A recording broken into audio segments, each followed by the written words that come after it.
Nominate the youth sports volunteer that you know for the Hercules Hero of the Week. Submit your nomination at kslsports.com/contest. And listen every Thursday afternoon, that's today, to JJ and Alex for the winner. That will celebrate the efforts of those volunteers making an impact with the Hercules Hero of the Week. Sponsored by Hercules First Federal Credit Union and Beehive Meals. The question of the morning, with the NCAA tournament looming in a few hours, does BYU need a tournament win to validate this season's success? Leroy, no, they need 2 wins to validate their season. Glenn and Melody, yes. They'll just take 1, thank you very much. But Chris is in the Sweet 16 group. Sweet 16 or better, so yes. The problem with that is I don't know who they're going to play. I can assume, but I don't know. Wisconsin. So assumption. Let's go and see what that would be at the time that it's available. Right now they have 1 game, 1 opponent, that type of thing that we know. So I think you can make an argument, sure, for this to be a better than average season. This is how we remember seasons. It's not how many games you win. Maybe for some teams it is, did you win the regular season or not? But usually we go back in history and we don't say, hey, remember that team that won the conference? We go back and say, remember that team that got to the Sweet 16 or the Final Four? Or they went out in the first round? I don't think BYU's at that level. Remember that team that went to the Final Four? I mean, they don't have a Final Four team, so no, they wouldn't. You're right. So we're talking about this team this year. We're not talking about for BYU, I think the bar right now sits at 1 game. I mean, ultimately, with the gauntlet of words that have been thrown down, we're sending players to the NBA and you will not outbid us. You've got to be better than that. And the Sweet 16 will be the bar if that's the stuff you're going to do. You're not outbidding us. You're getting the best players and you're coaching them up. Yeah, you got to go at least Sweet 16. But first season, and they haven't won a tournament game and been in the round of 32 and since Jimmer, so. Yeah, go get a win. But that's no different than it is for most teams in the tournament. Not for the lower teams. There are the teams that are in the just happy to be there group, but they're in smaller leagues with smaller budgets. So for most teams, it's win in advance. And for some teams, it's way more than that. You always took a little bit of joy watching Arizona. They've got to get back to the Final Four. That's where the bar got set for that program. They didn't celebrate first-round wins there. Well, sure, but I don't know that I took joy. I mean, I don't really root against Arizona basketball. It doesn't. I don't. It was funny to watch the flop sweat begin. No, it was Sean Miller sweat through his entire body. Yeah. And grind, but I was a Lute Olson fan. Yes. So they went 4 times. They set the bar, and now it's up to everybody else to match Lute Olson's bar. Yeah, and they're going to get eliminated at some point. They're not going to. I don't think they're good enough to win. Maybe they can surprise, but I mean this is about BYU. It's not about anybody else, though. I mean, win a game. I think that is how we'll remember the season. I think it's how we remember last season. That was a pretty good team, but they crashed out in the tournament when we thought they had a really good chance to win. Right, but this team is better, and the regular season was better. Mm-hmm. I don't know that you can just simply throw that away based on 1 game. I get why that would bug you logically, but I can't believe I'm dealing with emotion. You're dealing with logic. We're reversing roles here. We're a nation of postseason junkies. I think you have to enjoy the victories as they come. Fact. And enjoy the true. progress. Yes. And I think you have to take it in context. Kevin Young was on your best buddy Romy's show yesterday. He says he pinches himself every day. He's going to have a lot of bruises. Keeps doing that he's coaching college basketball. And this is his first tournament. And you were talking about yesterday, you and your buddy Steve Cleveland saying, I wish I would have done that. I wish I would have done this. Mm-hmm. Well, Kevin Young doesn't get that. If Steve Cleveland got it, why wouldn't Kevin Young get it? There's a good argument for that. And honestly, if they lose in the first round this year and then next year they go Sweet 16, people will just look at it as a process and celebrate and let this go. But there'll be a lot of angst tonight if they don't win this afternoon. Sure. But that's just about every team, though. Gary's with you. Yes and no. BYU needs to win tournament games for national respect. However, to have the regular season success under first-year coach and adding 6 new players to the roster, it's already validation for me. And like PK, my approval is all that matters. Well, the problem with adding new players is that's the virtue. That's virtually the welcome to college hoops story of college hoops. Yeah. So you can't keep saying that. Because you're going to keep adding 6 new players. We don't know who's going to leave. We know seniors who are out of eligibility, and even then, we don't know 100% sure. Right. But we have a good idea. Guys could the transfer. Guys could go to the NBA draft. There's a lot of stuff that could turn the roster over. So you can't really say that because of the fact that players come and go, and the merry-go-round will be established. Even more so. I mean, I don't think it's going back either. I don't think we'll have a significant reduction in the number of players who go into the portal. So I don't know that I could use that as, well, we had so many new players and look at the progress we made. Yeah, the other stuff is the newness of it and the progression of the program.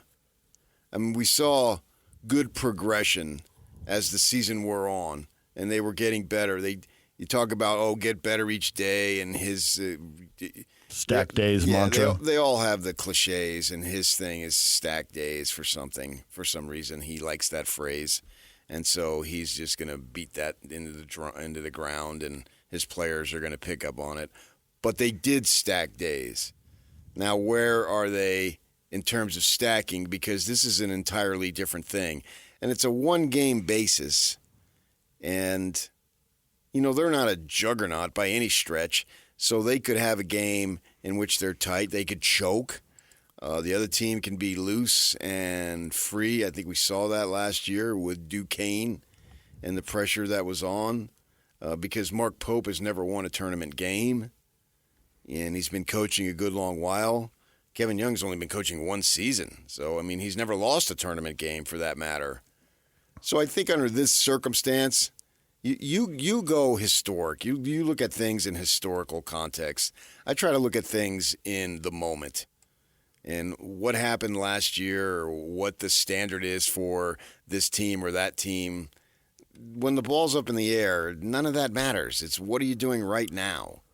And so I might be able to withstand a loss today and still call this season a success. I want to see the game, too. If they get destroyed, that's another story. But Kevin Young has never been in this situation. It's like, Will Hardy. Oh, my gosh, he gets the most. This team is really bad, but Will Hardy. I don't know if Will Hardy's a great coach. Talk to me in the postseason. There's a bunch of situations he hasn't been in yet. Yeah. We praise these guys who come through. We say the same thing about Quinn Snyder, and they got embarrassed by the Clippers. And he's not doing a whole lot in Atlanta, but he was, he was great. I think we want him to be great, so we put that projection on him because they're our heroes. But right now, Quinn Snyder's another coach. No one's putting him up on the best coaches of the NBA, right? And we praised him. He was praised up and down while he was here. And I see sort of the same thing going along with Hardy. Well, let me see when it really matters the most. It hasn't really mattered the most. There's been nothing that really has mattered in 3 years. There's going to be another dozen games or so that don't matter, and then I hope that it changes, but I suspect it won't, and there'll be 82 games that don't really matter next year. I'm not saying he's a bad coach by any stretch. I'm just saying I don't know. And Kevin Young, in a one-game must-have, he's literally never been in that situation before. So I don't know that I can have some blanket statement. And you say, you're the one, I'm the logic. Well, no, this applies to this situation now. It's not historical. I don't look at things from A to Z and what's the historical context of it. It's what's happening right now under these circumstances, which will only be this time. Tony says, yes, they need a win to validate the season's success. You play the regular season to get to the tournament, to get a good seed, and to go win a game or two. Respect is gained by winning tournament games. BYU needs this in the worst way. I disagree with that because the number one recruit is still coming. And if they lose today, that would mean he's not coming. I don't understand that. And as I just said, Kevin Young was on Romy. So that would indicate respect is there. Why else would Jim bring him on? Yeah. Exactly. In the worst way, no. In the worst way would be if the boosters stopped writing checks. I don't think that's going to happen over 1 year. That would be in the worst way. If he were coaching for his job, that would be in the worst way. I mean, there's much higher stakes that could ride on the game. I do think the game defines the season, and people remember seasons differently based on what you do in the postseason. I think that across all the pro and college sports, and that line's getting blurred, See, there obviously. you go again with the history. But this is now. It's the way it is. Well, no, it's the way it is right now. No, it is not. Not at all. It's not even close to the way it is. They've never had the number one recruit coming in next year. They've never had more money than anybody, and you will not outbid us than now. So the history is 3 months. That's the entire history of Kevin Young's basketball career at BYU. So his history started in November, basically. So, no, I disagree completely on that. That's why I'm not going into historical perspective. No, not at all. Respect is gained by winning tournament games. Right. Okay. Exactly. So well, that's what I just said. That's what he just said. And you said, no, there you go with the history again. Right. That's the winning in the postseason is how you get respect. He already has respect. You just said, if you want to go try to box me in a corner, you just said that he wouldn't have been on Jim Rome if he didn't have respect. Right. Because so he's zero. He has respect. Because he's 0-0 in NCAA tournament games. He can't have a win yet. But when you get to the tournament, you are expected to win. He's expected to go 1-0. He can't be 1-0 yesterday when Jim had him on the show. So how do you get respect if you're just doing what you're supposed to do? That's no big deal. If you're expected to win and you win, I'm supposed to praise you? That's nothing. You will get less respect if you lose. You will get more if you win. I mean, it's pretty obvious, PK. I don't think it is. No.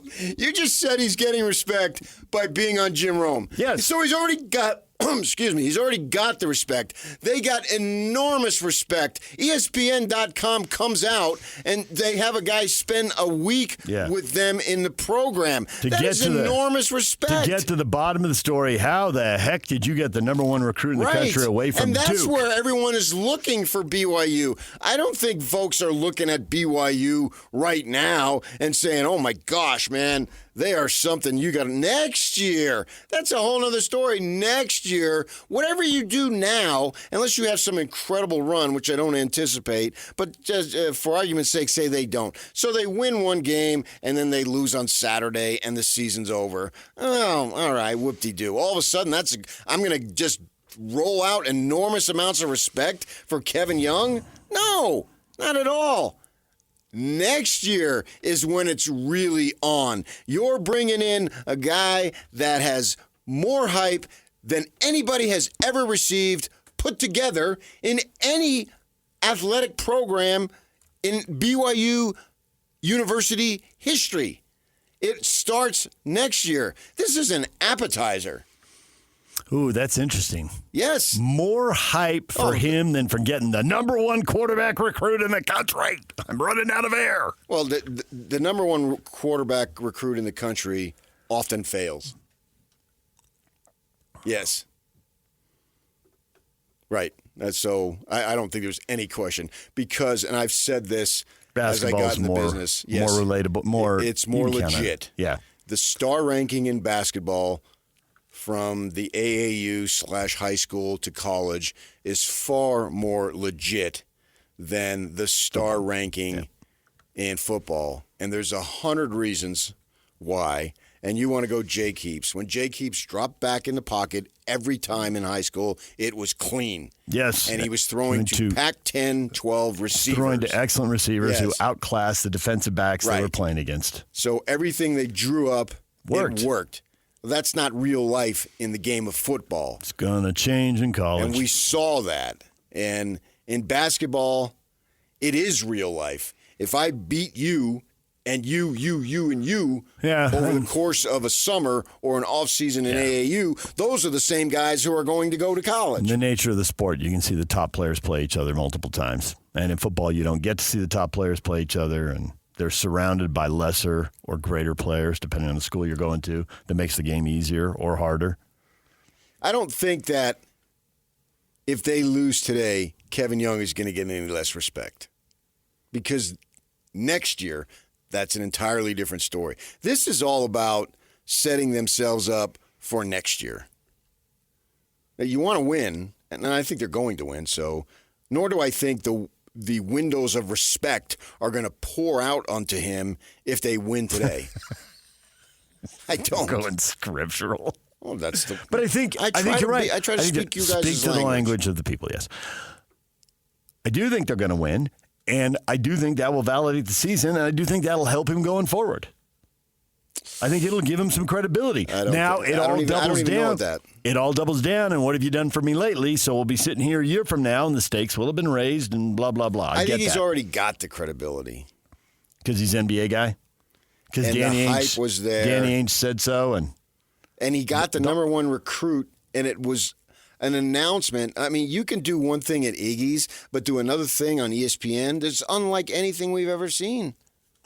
Both those things are unlike anything we've ever seen. We've never seen either one of those a second time. Maybe we will. I think we have. I think we've seen guys go to places and walk out hats. I mean, they do it now in the All-Star games in January. I actually think we've seen it a million times. Now walking at Iggy's, that was something. That's just location. The location, the freaking thing is closed, so we'll never see that again. Can't get into that kitchen. Right. It's vacant now. I drive by it every day to come to work. It's gone through 3 or 4 different things. It's not exactly a glamorous location. But I think we've seen that type of thing. That's what Chris Burgess told me, that when he did his thing at the high school, he said, well, Shane Battier was doing it. The guys at that time, that's what they were doing. So he figured, what the heck, do it. I mean, he had no idea it was going to blow up like that and was going to be such a big deal, blah, blah, blah, blah, blah, and it was going to be a national story. And it's funny because Chris is a very humble person, and he just did it because everybody else was doing it, essentially, and he thought it was harmless. And, you put that much pressure on you. I mean, there's never going to be a guy who's going to go on your television station who's going to do it like that. Johnny says if you announce you're an NBA prep school and a new blue blood, well, probably you should go out and win one game. Okay, yeah. But that's not going to give you more respect because you're only just doing what you're supposed to do. That's why I don't think respect is on the line here. I don't think he's going to get more respect if he beats VCU, whose coach is already out the door. I don't know if he'll get more respect just because he wins the game, but I think he'll get less respect if he loses the game. I mean, you just said it's obvious. You said earlier, go back and listen. You said it's obvious. If you win, you get more respect. Well, yeah. If you lose, you get less respect. Now you've changed your mind. Okay, so more versus yesterday, no. But you'll have more tomorrow than you will if you lose. I love you more today than yesterday, but not as much as tomorrow? Sure. Troy says, winning against Iowa State in the conference tournament, I thought already validated some success, but let's face it, we haven't won a tourney game since Jimmer. It's time to get a W. Just one. That's all I ask. Okay, well, I think you're going to get it. But at the same time, I mean, they beat Iowa State, and Iowa State had 2 starters out. We'd be crying up a storm here. If they were down 2 starters. Yeah. Exactly. Yeah. And I was telling Yak yesterday that my plane was taking off right as Boscovich hoists the 3, and it goes in. And then, as you know, as you climb, you lose internet. So I literally saw the ball go in, saw the score 72-72, and it went out, and then I had to wait 6 hours. I wonder what happened there. True story. PK's got a news blackout going. Yeah. That's literally when it went out. There was not another score, and they may have had another possession, and I don't remember if Iowa State missed or something. But I know I saw the shot go in, and he turns and gives the three sign. Tie game. Yeah. Anything can happen. Right. Well, and that was also a game that required them to hit 18 3-pointers and shoot 50% from beyond the arc to win that. They had to have every one of them. Yeah, and I had but to wait. They did, and they won. I had to wait 6 hours, and then when we landed, I actually had a message from my neighbor. Oh, really? Yeah. Updating you? Well, he must have known that. Yeah. He'd figured out the timing. Well, the game started at 10:30. The flight left at 11:15, I think, 11, whatever, 11:30. So it worked out that way. So it was kind of funny. But, I mean, it wasn't that big. I don't think their seating was going to change at that point. It was just funny that's when the internet went out. And so I had to wait 6 hours flying across the ocean to see that they won. And that was a nice win for them. And this is a fun month. I watched up until that point. Those are the kinds of games I like. Bunch of up and down shooting, ball going the hoop, that type of thing. And I do think you'll get all that. I just don't see an abundance of respect flowing BYU's way any more than they've already got. And they have gotten a ton of respect and and I don't know if it's even respect. It's more about attention. Yes. I would use the word attention. They've gotten a phenomenal amount of attention. Did ESPN come out because of respect or because of attention? I think they came out more because of attention. And it's a new story. If you're in the media business, it's all about stories. And Duke landing the number one recruit, we've seen it before. Yeah, I mean they got like 4 or 5 stars. That's where it was for them. That was what was fresh. Is in Schreier's beginning of what he anticipates being a long-term a la Coach K, they really cleaned up this past season. That was the story. Wow, look at this young coach. He just might be an extension of what they had the last 3 decades. I think that was the big story for Duke, and I think that's a legitimate story. They didn't get old and stale. They got good and are good, and it has nothing to do with age. They're on the young side, but they're really, really good, and we saw that in the ACC tournament, and I think we'll see it here. But even that, it's a one-game deal, so it's hard to just put so much emphasis on it. Now, if BYU goes out and loses 73-52, that's another story. That's completely unacceptable, and that will take some of the luster off a very nice regular season and will tarnish it to a degree. Well, that's why I said yes, they needed to validate it because it will tarnish it to a degree. Yeah, but if you tarnish it to a degree by adding to a degree does not reduce it to elimination of validation. Once I added to a degree, now if it does for you, that's your call. But I think what you just said is what I'm trying to get at. And maybe my language wasn't precise enough for you, but a loss will tarnish it. Here we go again. They've invested all this money, but it's the same old deal when you get to the NCAA tournament. Basically, how do you climb the ladder and become one of the top 25 or 30 teams in college basketball? Players. There it is. That's a really good way to do it. How do you win an NBA title? You get the best players. Instead of being one of the top 50 or whatever teams in college basketball, which getting to that point has not been difficult. They've done it multiple times. Getting beyond that point has been difficult. They've only done it a few times. And people crave that next step. Now, with everything that's been said and done in the last year, they're going to crave a lot more than that a year from now. You're right. But right now, just that one step. Can we take that? And if they don't, everyone will feel bad and talk about it, and it'll set the storyline for next year. But the coach isn't going away, and the money isn't going away. So to a certain degree, I get why you say there's going to be way more chips on the table next year. There just are. And he'll have a year of experience under his belt. Right. That's why I'm not willing to say this ruins the season. Stuff does happen very quickly in your first NCAA game, and he said he grew up a fan. He always admired it from afar. He's never been in the middle of it. That does kind of set the stage for, well, the game might move fast, and he might make the right decision, but make it 2 or 3 minutes later than he should have. And once he's been through it, maybe he'll be a little more on top of it. I think we all have that experience doing new stuff. The game slows down for you. Coaches too. He's already experienced that, and he's already basically talked about it.